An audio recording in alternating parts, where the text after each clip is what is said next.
It's simple. I work hard, I'm disciplined, I respect everybody I meet. I was trained to respect older people, and I respect every person, whether he's a Jew or not, to treat them the same the way my grandfather taught me. Hi again, everybody. This is Hank Zona of the Grapes Unwrapped. When we started this video series, I promised you interesting stories about interesting people, places, and things. Almost always they're wine related, but when my producer Mike came to me with this idea, I said, let's do it, because it's about artisanship, it's about tradition, it's really a classic story about an incredibly interesting man, Martin Greenfield. And here we are at Martin Greenfield Clothiers in East Williamsburg, Brooklyn. Martin Greenfield is incredible story in that he is a Holocaust survivor from childhood and now is America's greatest living tailor. Has made suits for countless numbers of dignitaries, including a number of presidents. We're going to meet with Martin in a few minutes, and we're going to talk about his life, we're going to talk about his business, and I'm going to talk to you about where I see the parallels with the wine business too as well. Be back in a moment. I'm honored today to be here with Mr. Martin Greenfield. Mr. Greenfield, thank you for having us in here. I'm happy that you came because I want to share my story with the whole world. The way I came to America in 1947 as a survivor. The Nazis came and every Jew was in the street and gave us 1 hour to pack whatever you can, and then they took us to Munkaj, to a labor camp, and then 4 weeks later we were in Auschwitz, and that was the last time I saw my family. Never saw anybody again until I was liberated. I knew my father said he'd survive. He was healthy, he was an engineer. So then I found somebody. A year later I looked for my father, and he said, "Don't look." I was there when your father was an engineer. He was healthy and he was strong, and we didn't finish the bridge. It was our fault, not his. And that was a week before the liberation, and then everybody was let go, and your father, I guess, Gestapo turned around and he shot him in front of me and left him there. So don't look anymore. That was my saddest day. I found out my father prepared me that if you survive and I don't survive, honor us by living, not by crying. You must continue with life.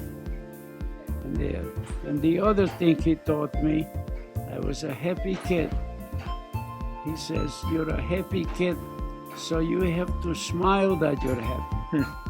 Well, I still smile now. When I came to America, and I started to work here,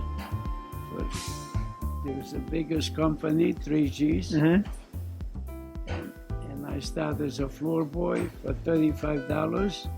And 70 years later, I bought the company, and I own it today, just to save the jobs in America.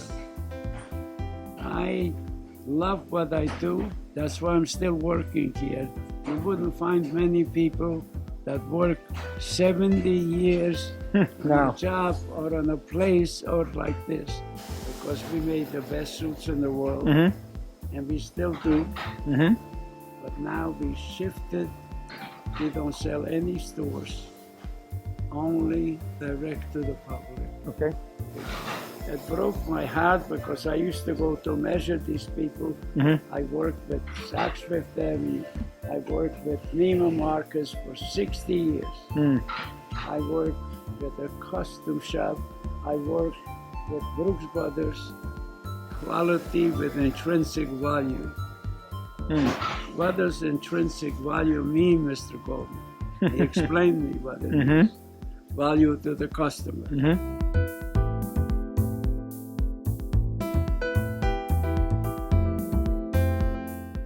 If I saw a president elected that he didn't have a nice suit, I write him a letter that I sent somebody to measure you should look like a president.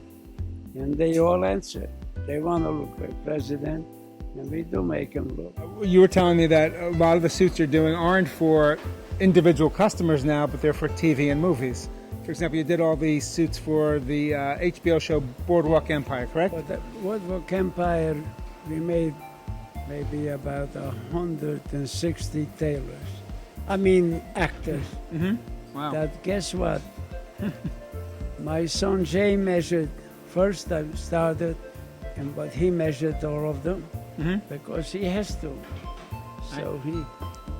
But they all met me, took pictures with me. We went to all the parties, to all the shows.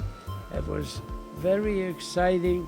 So the name of your book, The Measure of a Man. The book, The Measure of a Man, from Auschwitz to the White House tailor. From what I'm learning from you, the measure of a man Yes. is somebody who takes pride in his work, Yes.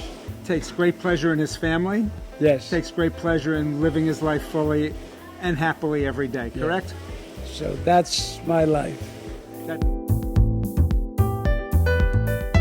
I do a lot of wine-related stories, and it's great to know that you actually It enjoy is- wine. It is. I enjoy wine very much. And to me, wine is about life. Wine is about family. It's about sharing with friends, and Well, it's like everything else. It's like my clothing has to be done the best. That's Your right. wine has to be the best. Yes, it does. Otherwise, you can't sell it. The best ingredients and the best skills Yes. combined, It correct? has to do. The combination works all the time if you make quality and also intrinsic value that they could buy it. Right. And So I'll wish you in Hebrew the l'chaim L'chaim. and in Italian salute. Salud. Vicentan.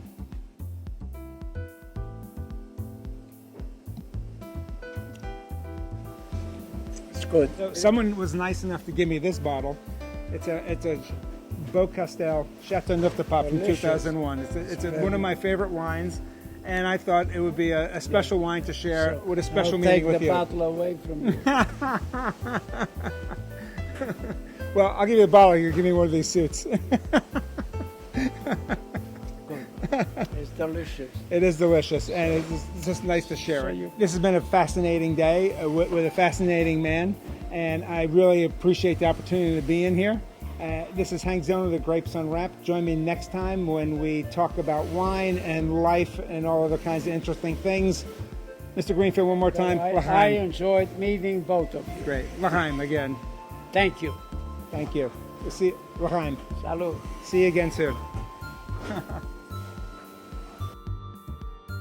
So I'm pretty honored that you're measuring me, and you've measured presidents and religious leaders and I measure you just like we measure everybody, right? With numbers. There's no difference what you are and who you are.